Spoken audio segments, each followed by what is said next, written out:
Bismillahirrahmanirrahim. Assalamualaikum warahmatullahi wabarakatuh. Innal hamdalillah nahmaduhu wa nasta'inuhu wa nastaghfiruh wa na'udzu billahi min syururi anfusina wa min sayyiati a'malina. May yahdihillahu fala mudhillalah wa may yudlil fala hadiyalah. Asyhadu an la ilaha illallah wahdahu la syarikalah wa asyhadu anna Muhammadan abduhu wa rasuluh.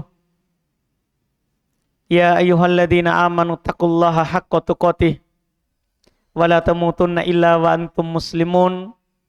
Ya ayyuhan nasu taqu rabbakumul ladzi khalaqakum min nafsin wahidah wa khalaqa minha zawjaha wa batha minhuma rijalan katsiran wa nisaa'a wattaqullaha alladzi tasaaluna bihi wal arham innallaha kana 'alaikum raqiba.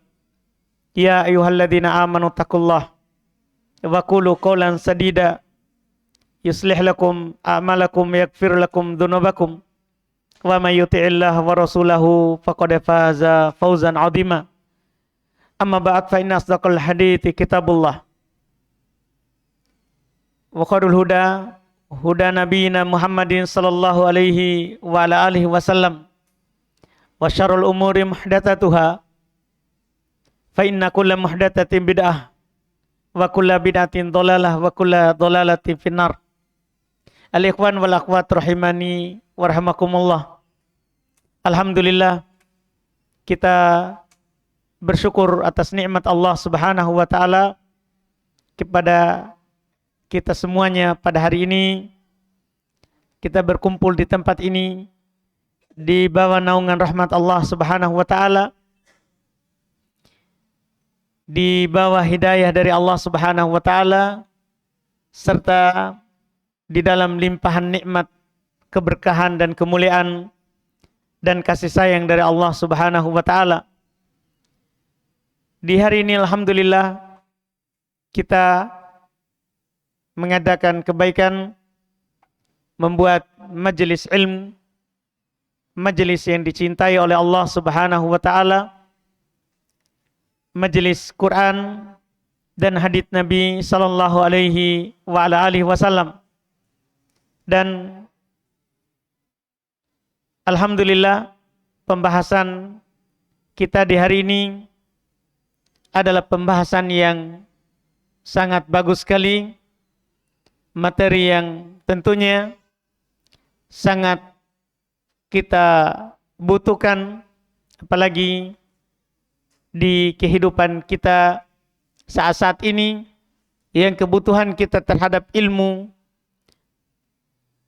kebutuhan kita terhadap kajian, nasihat, itu tentunya lebih daripada kebutuhan kita terhadap makanan dan minuman. Di pembahasan pertama tadi kita sudah mendengarkan apa yang disampaikan oleh Ustadz kita, Ustadz Abdul Qadir hafizahullah ta'ala. Hidayah, nikmat yang tak tertandingi, itu tentunya adalah sesuatu yang benar, karena hidayah itu tidak bisa kita beli dengan uang, tidak bisa kita dapatkan dengan badan yang kuat, tidak bisa kita raih dengan nasab atau keturunan. Hidayah itu murni di tangan Allah Subhanahu wa taala. Allah Subhanahu wa taala berfirman kepada nabinya Muhammad sallallahu alaihi wa ala alihi wasallam, innaka la tahdi man ahbabta walakinnallaha yahdi man yasha. Sesungguhnya kamu wahai Muhammad tidak bisa memberikan hidayah kepada orang yang kamu cintai. Jadi bagaimanapun kita cinta, senang, suka kepada seorang, kita tidak mampu memberinya hidayah. Akan tetapi kata Allah, Allah lah yang memberikan hidayah kepada siapa yang dikehendakinya. Maka nikmat kita berada di atas hidayah Allah, ini nikmat yang lebih berharga daripada dunia yang kita miliki. Karena ini, jika kita mendapatkannya, maka itu murni Allah Subhanahu wa Ta'ala menginginkan kebaikan kepada kita. Kemudian di sesi kedua ini adalah kita melanjutkan dengan judul keagungan mengenal hakikat nama-nama dan sifat Allah. Ini tentunya pembahasan yang sangat utama, karena mengenal nama-nama dan sifat Allah adalah merupakan pokok terbesar di dalam agama ini. Banyak orang itu tidak beriman kepada Allah itu karena tidak mengenal Allah, tidak mengenal nama-namanya, tidak mengenal sifat-sifatnya. Dan mengenal Allah, nama dan sifatnya, ini sebenarnya adalah jalan utama untuk dapat hidayah. Tidak mungkin kita di atas petunjuk Allah kalau kita tidak mengenal yang memberikan petunjuk. Maka ini adalah pembahasan dua judul yang sangat terkait. Iya. Dan kalau kita melihat ini sudah dikehendaki oleh Allah, bahwa kita sebenarnya judul ini memang pembahasan kedua. Karena ini adalah bagian dari hidayah. Sebabnya, kalau kita jadikan yang pertama, berarti kita akan menjelaskan sebagian yang akan dijelaskan inti di kedua. Sebab hidayah. Makanya saya bilang ini sudah ketentuannya Allah. Sudah menjadi takdir dan memang begitu urutannya. Karena ini adalah satu poin dari materi pertama. Sebab hidayah. Hanya satu poin. Berarti kita harus kenal dulu hidayah itu apa. Harganya bagaimana, nilainya. Baru kita mencari sebabnya. Maka di antara sebab hidayah, mengenal yang di tangannya hidayah. Mengenal Allah. Kita telah diperintahkan untuk mengenal Allah. Allah Subhanahu wa Ta'ala berfirman di surat Muhammad ayat 19, Fa'lam annahu la ilaha illallah. Ketahuilah, ilmuilah bahwasannya tidak ada yang berhak disembah kecuali Allah. Berarti kita diperintahkan untuk berilmu tentang Allah yang kita ibadahi. Makanya Imam Ibnul Qayyim rahimahullah, beliau berkata di dalam kitab Madarijus Salikin di jilid 3 halaman 345, yang artinya ilmu tentang Allah, tentang nama-namanya, sifat-sifatnya, serta perbuatan-perbuatannya adalah pokok segala ilmu. Karena semua ilmu yang lain adalah cabang dari ilmu tentang Allah. Kita akan lebih semangat mengenal Rasul kalau kita sudah tahu yang mengutus Rasul itu. Kita akan semangat mengenal malaikat kalau kita tahu yang menciptakan malaikat. Kita akan semangat mengamalkan dan mempelajari Al-Quran jika kita paham siapa yang menurunkannya. Kita bahkan dalam keimanan terhadap hari akhirat, kita mudah akan mempercayainya jika kita percaya mengabarkannya. Bahwa dia tidak pernah dusta dalam pengabarannya. Tapi kalau kita ragu tentang Allah, kita akan ragu tentang berita-beritanya. Kita akan percaya dengan mudah takdir baik atau takdir buruk kalau kita mempelajari dan mengenal siapa yang menentukan takdir itu. Maka ini adalah sebab kebaikan. Inilah kata Ibnul Qayyim rahimahullah. Ilmu mengenal Allah ini adalah pokok dari segala ilmu. Dan sebagai kaidah dasar, Allah Subhanahu wa taala memiliki nama dan sifat. Dan Allah Subhanahu wa taala telah menegaskan di surat Al-A'raf ayat 180, walillahil asmaul husna. Allah Subhanahu wa taala memiliki nama-nama yang indah. Kalau kita mendapatkan nama Allah di Quran, maka dipastikan itu nama yang indah, yang tidak ada samanya. Anggaplah kita baca Al-Fatihah. Alhamdulillah Rabbil Alamin. Di sini sudah ada dua nama Allah. Ada dua nama Allah. Lillah itu satu, Allah. Rabbil Alamin ini yang kedua. Ketika kita mengenal nama pertama, Allah, apa artinya? Allah maknanya Al-Ilah, Al-Ma'luh, yang diibadahi. Diibadahi oleh siapa? Disembah oleh siapa? Allah terangkan di Quran. Huwallazi fis samai ilahun wa fil ardi ilah. Dialah Allah yang disembah oleh yang di langit, malaikat. Dialah Allah yang disembah oleh yang di bumi, kita. Ketika kita paham bahwa dia adalah Allah Al-Ilah, sembahan disembah oleh penduduk langit dan penduduk bumi, maka kita mudah menyembahnya. Karena bukan hanya kita penyembahnya. Malaikat saja yang diciptakan dari cahaya, yang tidak pernah sama sekali dosa, tidak pernah sama sekali melakukan pelanggaran, masih beribadah kepada Allah, bagaimana lagi kita yang selalu jatuh dalam dosa?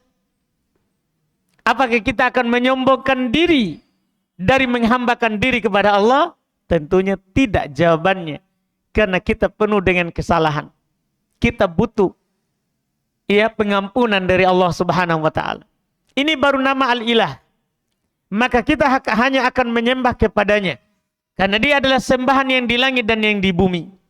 Ditambah lagi, kita kenal nama yang kedua, Rabbil Alamin. Dia adalah Rabb Al-Alamin.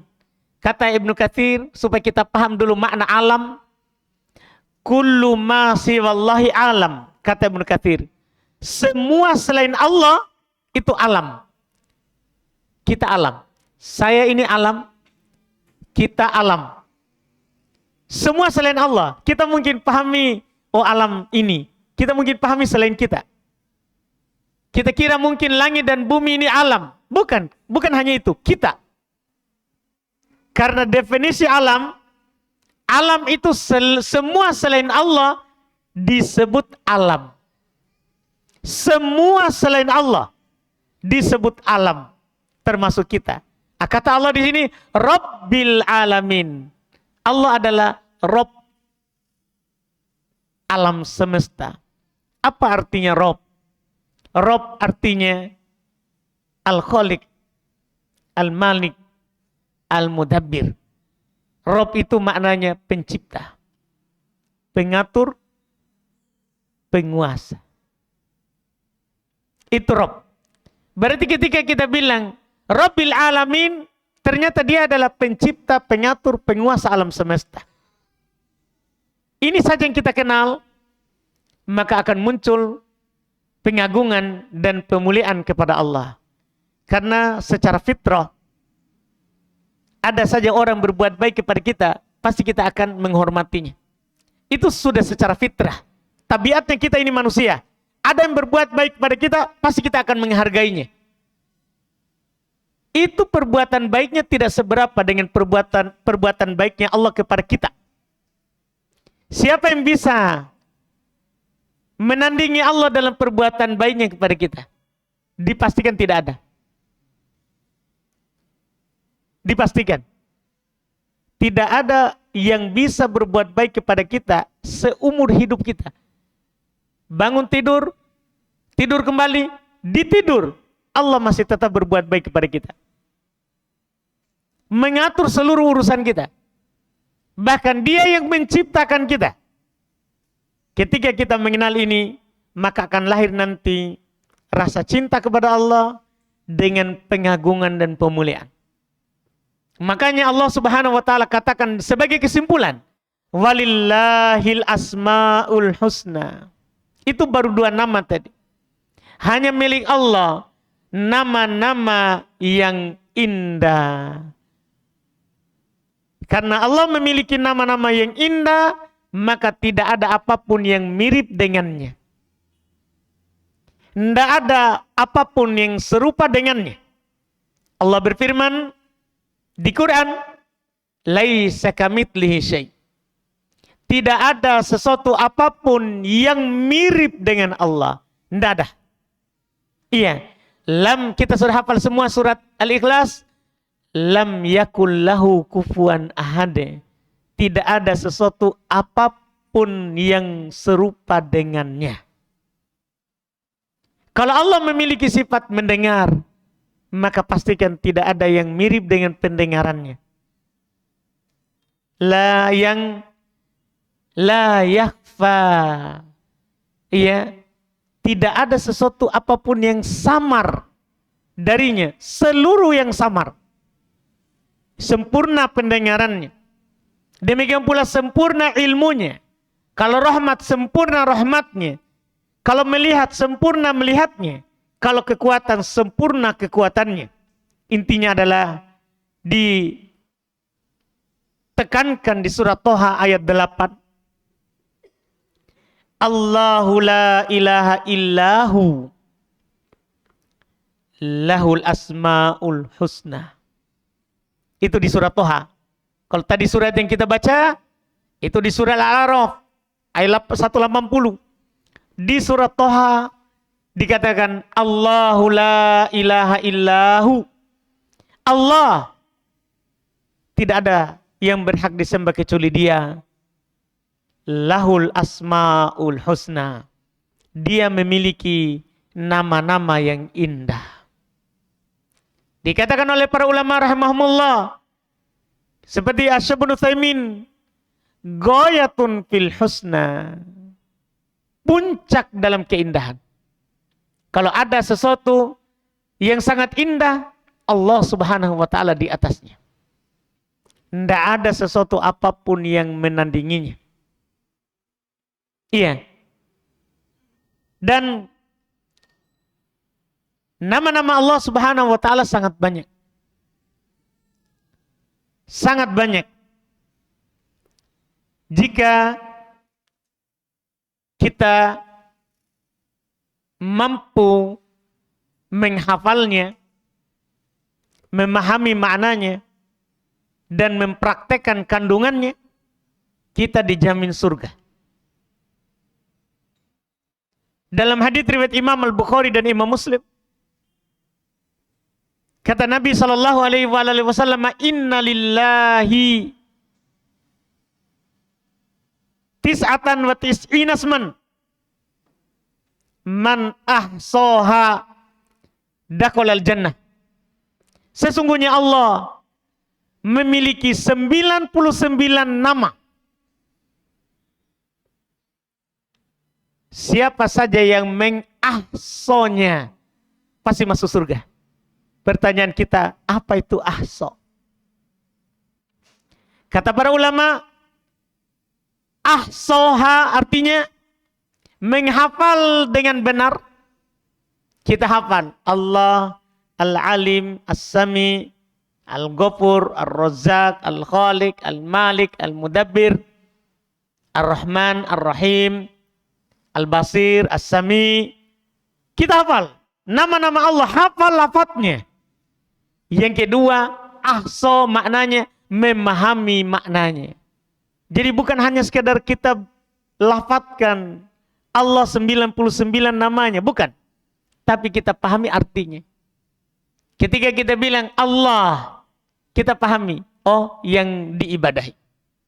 Ar-Rahman, yang rahmatnya meliputi segala sesuatu. Ar-Rahim, yang memiliki rahmat kasih sayang yang khusus kepada orang-orang yang beriman. Al-Alim, yang memiliki ilmu yang meliputi segala sesuatu, Ar-Razzaq yang maha memberi rezeki kepada segala sesuatu, Al-Ghafur yang maha mengampuni seluruh dosa dari dosa-dosa hambanya, Al-Hayy yang memiliki kehidupan yang sempurna, yang di antara kesempurnaan hidupnya la ta'khudhuhu sinah, tidak pernah dihinggapi yang namanya ngantuk, wala naum, apalagi tidur. Ngantuk saja tidak. Ini kesempurnaan hidupnya. Demikian pula sampai 99. 99 nama kita hafal, kita paham artinya. Yang terakhir, kita amalkan kandungannya, pasti masuk surga. Misal satu saja. Allah, kita tahu artinya. Dia ternyata yang diibadahi. Karena itu kita hanya sembah dia, pasti masuk surga. Jangan 99, satu saja. Satu saja itu sudah cukup. Iya. Makanya Nabi jamin. Allah memiliki 99 nama. Kecuali ini satu saja. Yaitu bisa dikatakan 99 kecuali 100 kecuali 1. Ada 99. Siapa yang ahso? Nabi tidak bilang siapa yang menghafal. Nabi tidak bilang siapa yang mengucapkannya. Tapi Nabi pilih lafaz ahso. Karena ahso mencakup hafal, paham arti, dan amalkan kandungannya. Satu saja masuk surga. Apalagi 99. 99. Makanya Nabi jamin masuk surga. Ini keutamaan. Iya. Dan mengenal nama-nama Allah itu memiliki dampak yang sangat indah. Pertama, tentunya akan menumbuhkan rasa cinta kita kepada Allah. Karena kan kita kenal sendiri kan pepatah Indonesia. Nah? Iya. Apa itu? Siapa yang tahu itu? Hah? Pepatah itu. Tidak kenal katanya, tidak sayang nih, tidak sayang, tidak cinta. Betul juga itu ucap. Kalau kita arahkan ke nama Allah, gimana caranya bisa kita mencintai yang kita tidak kenal? Tidak mungkin. Iya, itu tidak akan mungkin. Makanya di antara faedah dan keutamaan kalau kita mengenal Allah, itu akan menumbuhkan rasa cinta kita kepada Allah. Kedua, akan menumbuhkan rasa takut. Takut kita. Misalnya gini, ketika kita tahu bahwa dia Allah Subhanahu wa Ta'ala adalah As-Sami, yang maha mendengar, kita akan takut ucap sembarang. Kan dia mendengar ucapan kita. Ketika kita tahu dia Allah Al-Basir, yang maha melihat, baik, kita tidak akan menggerakkan bahkan tangan kita karena takut dilihat olehnya. Ketika kita tahu dia Allah Subhanahu wa Ta'ala, misalnya Ar-Razzaq, bahwa rezeki itu hanya di tangannya, pasti kita akan takut untuk durhaka kepadanya. Masa saya berbuat tidak baik kepada yang di tangannya yang menentukan rezeki saya? Tidak mungkin. Ini mengenalnya. Kita akan muncul yang namanya rasa takut kepada Allah. Terus juga muncul rasa harapan. Kan kalau tiga ini kita miliki, aman. Dengan mengenal Allah, muncul rasa harapan tak? Ketika kita kenal Allah Al-Ghafur, timbul harapan tak untuk diampuni dosa yang kita lakukan. Allah At-Tawwab, yang maha menerima tobat, yang tangannya itu terbuka di setiap malam dan siang. Kata Nabi, Innallaha yabsutu yadahu bil-lail liyatuba musi'an nahar wa yabsutu yadahu bin nahar liyatuba musi'al lail. Allah membuka tangannya di malam hari untuk menerima tobat orang yang melakukan kesalahan di siang hari. Allah membuka tangannya di siang hari untuk menerima tobatnya orang yang melakukan kesalahan di malam hari. Kita kenal Allah At-Tawwab. Muncul harapan tak. Jadi sudah muncul rasa cinta, muncul harapan, muncul rasa takut. 3 ini, kata Ibnul Qayyim, cinta itu badan dari seekor burung. Harapan dan takut itulah sayapnya. Tidak bisa kita terbang hanya punya badan. Kan begitu? Tidak ada sayap. Dan kalau kita hanya punya sayap, hanya harapan, maka tidak bisa juga terbang. Ini seperti orang-orang siapa? Orang-orang yang disebut dengan dikenal dengan kelompok Murji'ah. Kita tahu kesalahan orang Murji'ah, harapannya terlalu tinggi sehingga tidak berbahaya dosa. Kalau dia berbuat dosa, Allah mengampuni. Sehingga dia lakukan dosa. Karena harapannya apa? Terlalu tinggi. Lawannya, orang yang tidak punya harapan, lebih tinggi rasa takut. Khawarij. Kita tahu orang Khawarij berbagai macam golongannya mereka. Iya, yang penting Khawarij dia punya keyakinan. Dosa besar mengkafirkan dan mengekalkan dalam neraka. Sehingga mereka itu kalau sudah lakukan dosa besar, selesai. Langsung dia putus asa dari rahmat Allah. Tidak ada harapannya. Tidak ada. Jadi pincang. Ahli sunnah wal jamaah punya rasa cinta kepada Allah, harapan dan takut. Mereka takut dari dosanya dan dia berharap atas ampunan Allah. 3 ini kita tahu kita bisa dapatkan di mana? Dengan mengenal Allah. Tidak akan mungkin ada rasa cinta tak kepada Allah kalau kita tidak kenal. Tidak mungkin kita bisa berharap rahmatnya, nah kita tidak kenal. Tidak bisa kita takut terhadap adabnya Allah kalau kita tidak kenal. Makanya ini adalah sebab hidayah yang paling utama. Mengenal Allah. Mengenal Allah Subhanahu wa ta'ala yang di tangannya lah segala sesuatu. Segala sesuatu di bawah ketentuannya. Makanya Allah Subhanahu wa ta'ala katakan di surat Ar-Ra'd ayat 28. Alladzina amanu wa tatma'innu qulubuhum bi dzikrillah. Ala bi dzikrillahi tatma'innul qulub. Orang-orang yang beriman dan hati mereka itu tenang dengan mengingat Allah. Bayangkan, hati mereka itu tenang dengan mengingat Allah. Ala bi dzikrillahi tatma'innul qulub. Ketahuilah, dengan mengenal Allah, hati itu menjadi tenang. Kita di dunia ini, walaupun banyak harta, atau tidak ada sama sekali harta, kalau kita tidak kenal Allah, selesai masalah. Yang kaya akan melampaui batas dengan kekayaannya. Yang miskin akan melampaui batas juga karena kemiskinannya. Sama-sama. Kalau tidak mengenal Allah. Kalau mau lebih tergambar, Allah Subhanahu wa ta'ala telah perumpamakan orang-orang yang tidak mengenal Allah di Quran. Ulaika kal an'am balhum adol. Mereka itu seperti hewan, bahkan bisa lebih sesat. Kita tahu hewan, Pak.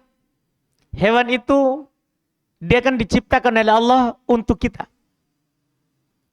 Dia tidak diwajibkan beribadah kepada Allah seperti kita.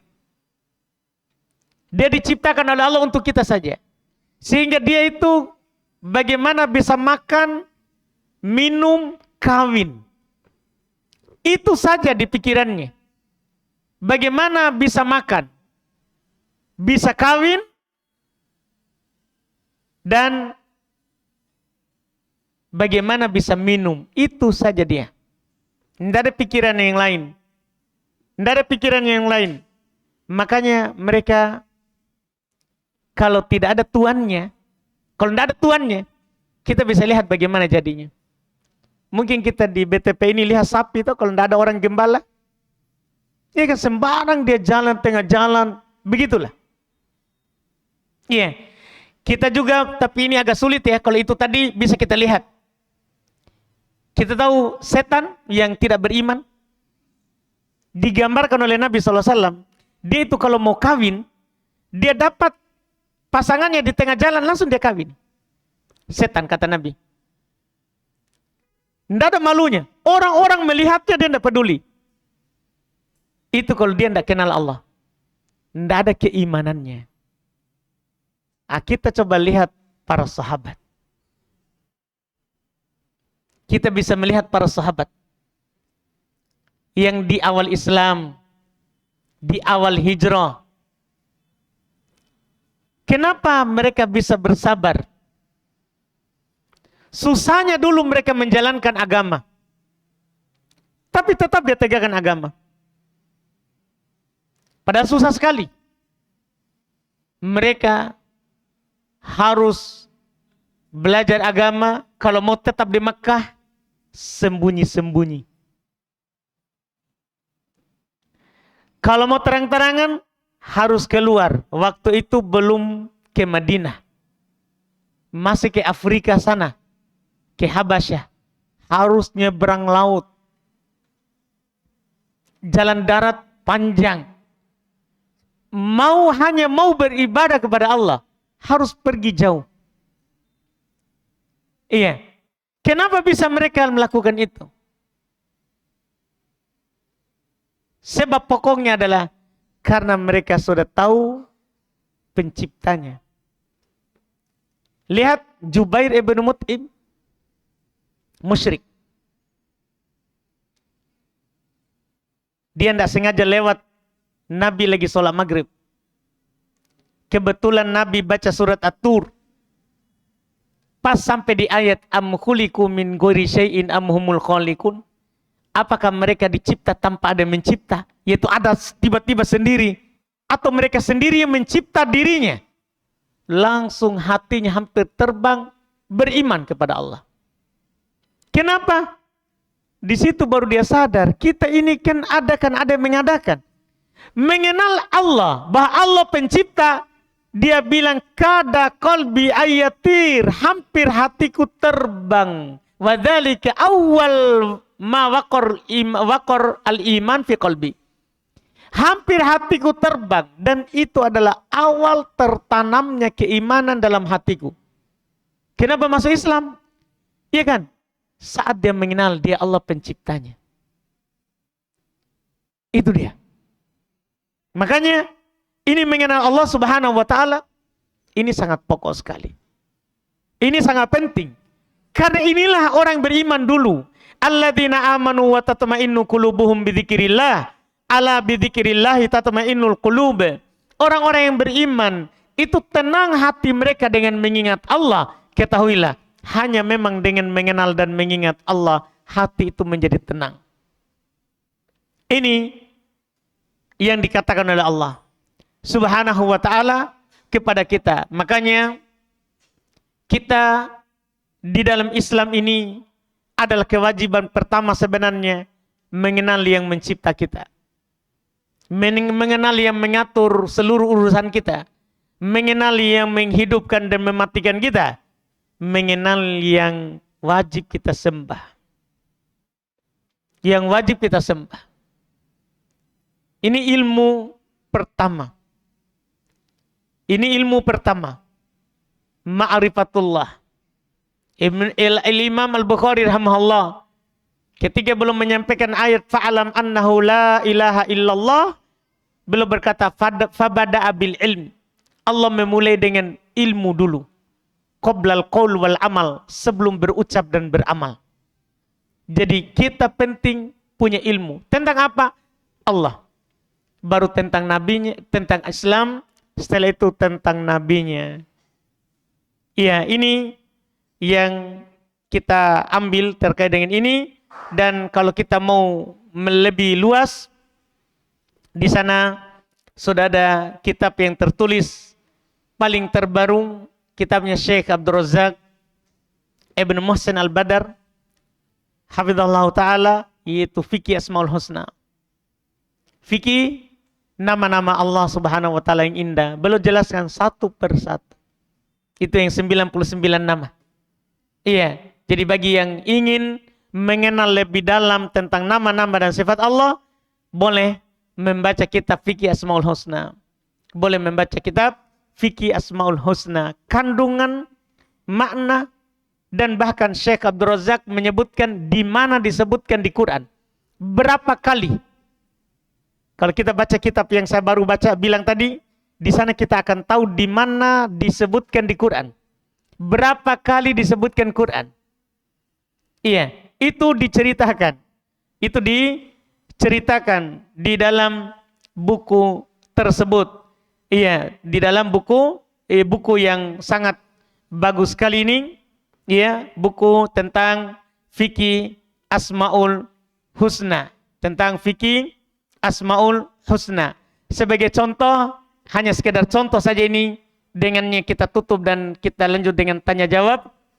Sebagai contoh yang disebutkan di buku ini ya, supaya kita nanti bisa mencari itu buku Fikih Asmaul Husna, karangannya Syekh Abdul Razak, ya, hafizahullahu taala, ya. Beliau menyebutkan banyak dari nama-nama dan sifat Allah Subhanahu wa taala. Di antara nama yang, ya, beliau sebutkan adalah nama Allah. Itu yang pertama. Disebutkan maknanya. Beliau sebutkan makna dari nama ini. Dan beliau sebutkan kandungannya. Dan juga beliau sebutkan di mana disebutkan di dalam Al-Quran. Bahkan kita akan mendapatkan ilmu berapa kali Allah Subhanahu wa taala mengulang nama Allah di dalam Al-Quran Al-Karim.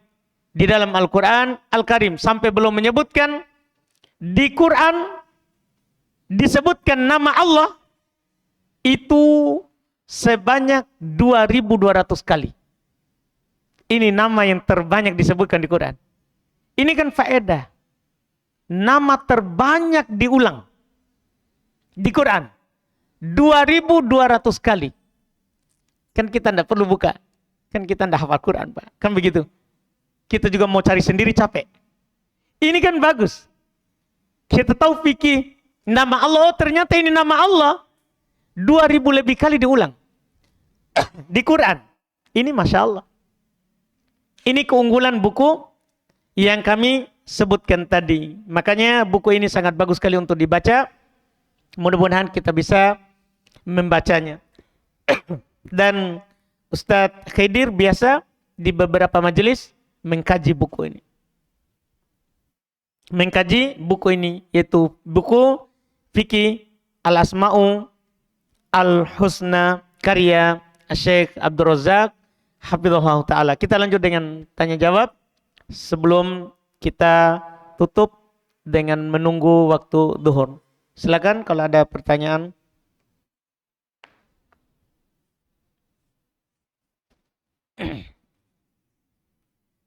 Di ikhwan boleh langsung, di akhwat boleh pakai kertas. Silakan.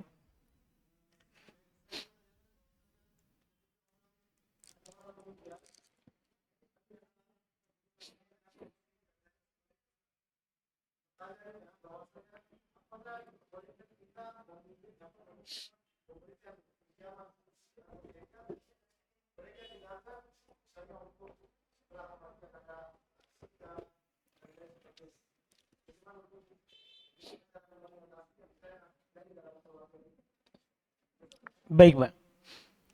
Pertama, perlu kita pahami bahwa takziah itu kan sunnah. Yang salah adalah penentuan hari.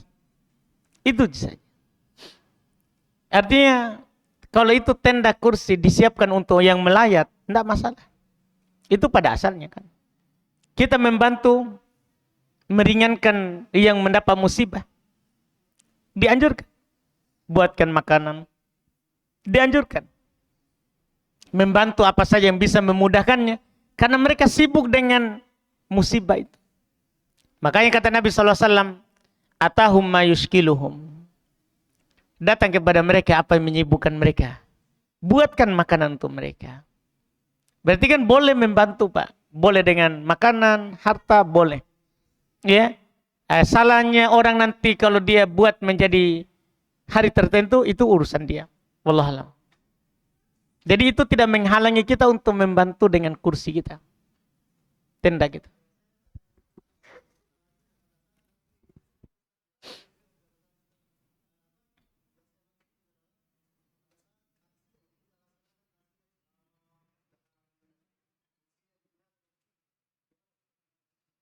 Itu yang saya bilang tadi. Kalau misalnya khusus untuk itu, jangan dikasih.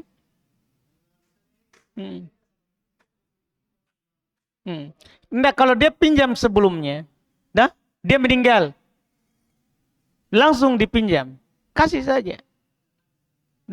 Tapi dia pinjam datang malam, sebentar, ada kursi, ada takziah. Itu baru kita nasihati. Di situ. Atau bilang, tidak bisa lagi dipakai. Kan menghindar pada. Tapi kalau sebelumnya, orang tertimpa musibah ini, baru meninggal, dia minta bantuan kursi, kasih saja. Iya kan? Untuk orang yang melayat. Setelah itu ternyata masih lanjut, dia belum kembalikan, itu urusan dia yang salah menggunakannya. Wallahualam. Bismillah. Dalam surat Al-Hadid ayat 10 tertulis mim ba'du. Pertanyaannya, kenapa ba'du padahal didahului oleh huruf jar? Betul ini, Masya Allah. Iya. Berarti kita belum belajar kotur nada. Kan ini didapat kalau di silsilah bahasa, di kitab keempat. Kalau kita hanya belajar matan jurumiyah, belum. Intinya, saya kasih tahu saja kita, dan nanti bisa merujuk ke kotur nada. Di pembahasan isim-isim yang mabni di atas dhammah. Di antara kata yang mabni di atas dhammah adalah kata qablu dan ba'du. Di satu keadaan dari 4 keadaan. Jadi kata qablu dan ba'du ini memiliki 4 keadaan dalam baca kitab Gundul. 4 keadaan. Keadaan pertama, kalau dia menjadi mudhaf, ada mudhafun ilainya, maka ini boleh dibaca nasab, fathah, dan dijer kalau ada min di kasrah. Min qablil amri misalnya. Kalau ada mudhafun ilainya. Yang kedua, kalau dihilangkan mudhafun ilainya dan diniatkan lafadznya, sama, baca nasab dan kasroh dengan min. Yang ketiga, tidak ada mudhafun ilainya, maka sama, kita baca nasab fathah dan kasroh dengan jer dengan min kasroh. Yang keempat, kalau diidhofakan tapi dihapus mudhafun ilainya, diniatkan maknanya. Inilah keadaan ini. Dia dimabnikan di atas dhammah. Ini agak sulit ini pertanyaan tingkat tinggi. Jadi kalau kita tidak paham, tidak ada masalah. Tapi saya yakin penanya paham. Karena kan dia yang tanya ini. Wah, ngeri juga umahat di sini nih. Iya. Jadi seperti itu. Jadi ini memiliki 4 keadaan. Jadi ada keadaan dari qablu dan ba'du, masuk huruf jar, dimabnikan di atas dhammah. Kapan itu? Kalau dihilangkan mudhafun ilainya, semoga kita paham mudhafun ilaih itu siapa? Bukan temanta itu? Iya. Kalau dihilangkan mudhafun ilainya dan diniatkan maknanya. Itulah tempatnya. Inilah ayat yang kita tanya. Dihilangkan mudhafun ilainya, diniatkan maknanya, sehingga mabni di atas dhammah. Walaupun ada huruf jar, kan mabni. tidak akan pernah berubah mengikuti penyakit. Begitu ya? Kita paham sih? Iya, alhamdulillah.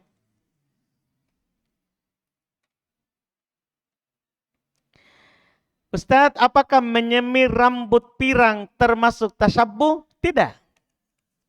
Boleh seorang pirang. Yang tidak boleh adalah Nabi hanya mengatakan jauhi warna hitam. Boleh pirang. Iya, apalagi perempuan ya.